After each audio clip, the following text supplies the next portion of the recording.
সমাজ সম্মান এবং অপরাধ প্রবণতার মধ্যে গভীর এবং জটিল সম্পর্ক রয়েছে। একটি সুন্দর এবং সুস্থ সমাজ গড়ে তুলতে পারস্পরিক সম্মান বজায় রাখা অত্যন্ত গুরুত্বপূর্ণ।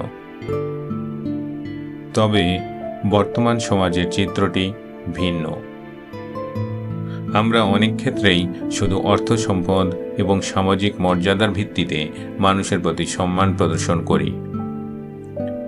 এই মানসিকতা পরিবর্তন না করলে সমাজে অপরাধ প্রবণতা কখনোই কমবে না।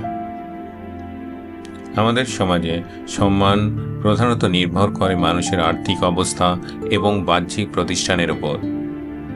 সমাজের প্রচলিত ধারণা অনুযায়ী যার বেশি টাকা বা বড় বাড়ি আছে তারাই সম্মান পাওয়ার যোগ্য। অথচ যারা পরিশ্রম করে, সৎ পথে জীবিকা নির্বাহ করে, তাদের প্রতি আমাদের দৃষ্টিভঙ্গি অবজ্ঞাসূচক। যদি আমরা এমন একটি সমাজ কল্পনা করি যেখানে অর্থ নয়, বরং সৎ পরিশ্রমের ভিত্তিতে মানুষ সম্মান পায়, তাহলে সমাজের চিত্র কতটা বদলে যেতে পারে তা ভাবাই যায় না। উদাহরণস্বরূপ, একজন টোকাই যদি সামান্য কিছু টাকার বিনিময়ে অপরাধ করতে বাধ্য হয়, তবে সেটা তার দোষ নয়, বরং সমাজের। কারণ সে এই অবস্থায় পৌঁছেছে আমাদের সমাজের সম্মানের সংকীর্ণ মানদণ্ডের কারণে। কেন একজন শিশু টোকাই হিসেবে গড়ে ওঠে?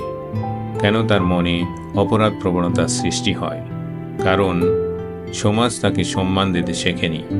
আমরা তাকে শুধু উপেক্ষাই করেছি। অথচ এই সমাজের অপরাধীরা যারা চুরি দুর্নীতির মাধ্যমে অর্থ উপার্জন করে, তারা সম্মান পায়। আমরা যদি আমাদের দৃষ্টিভঙ্গি বদলাই এবং যারা সৎ পথে পরিশ্রম করে জীবিকা নির্বাহ করে তাদের প্রতি সম্মান প্রদর্শন করি, তাহলে অনেক কিছু বদলে যেতে পারে। উদাহরণস্বরূপ, একজন রাস্তার ঝাড়ুদার যিনি আমাদের জন্য পরিচ্ছন্ন পরিবেশ নিশ্চিত করেন, তিনি সমাজের জন্য অত্যন্ত গুরুত্বপূর্ণ। তাকে আমাদের যথেষ্ট সম্মান প্রদর্শন করা উচিত। বাড়ির কাজের লোক যিনি আপনার ঘর পরিষ্কার রাখেন, আপনার জন্য খাবার তৈরি করে দেন, তার প্রতি খারাপ আচরণ না করে তাকে শ্রদ্ধা জানান, তাকে যথেষ্ট সম্মান প্রদর্শন করুন। দোকানের কর্মচারী যিনি দিনরাত পরিশ্রম করেন, তার প্রতি সদয় আচরণ করুন।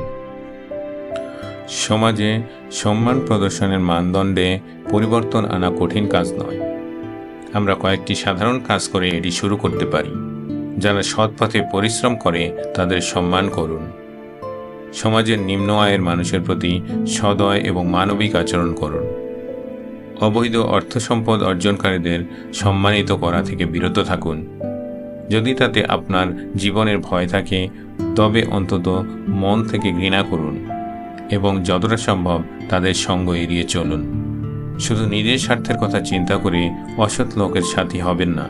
অসৎ লোকের সাথী হয়ে হয়তো আপনি সাময়িক কিছু বেনিফিট পেতে পারেন, কিন্তু লং টার্মের জন্য সেটা কখনোই আপনার জন্য ভালো হবে না। শিশুদের ছোটবেলা থেকেই সৎ পথের মূল্যবোধ এবং পরিশ্রমের গুরুত্ব শেখান। সর্বোপরি, সমাজের উন্নয়নের জন্য আমাদের মূল্যবোধে পরিবর্তন আনা জরুরি। সম্মান কেবল অর্থ বা সামাজিক প্রতিষ্ঠানের উপর নির্ভর না করে, বরং সৎ, পরিশ্রম এবং মানবিক গুণাবলীর উপর নির্ভরশীল হওয়া উচিত। সম্মান প্রদর্শনের এই মানসিক পরিবর্তনই সমাজ থেকে অপরাধ প্রবণতা কমাতে পারে। আসুন আমরা আমাদের দৈনন্দিন জীবনে এই মানসিকতার চর্চা করি এবং একটি সুন্দর ও ন্যায়পরায়ণ সমাজ গড়ে তুলি।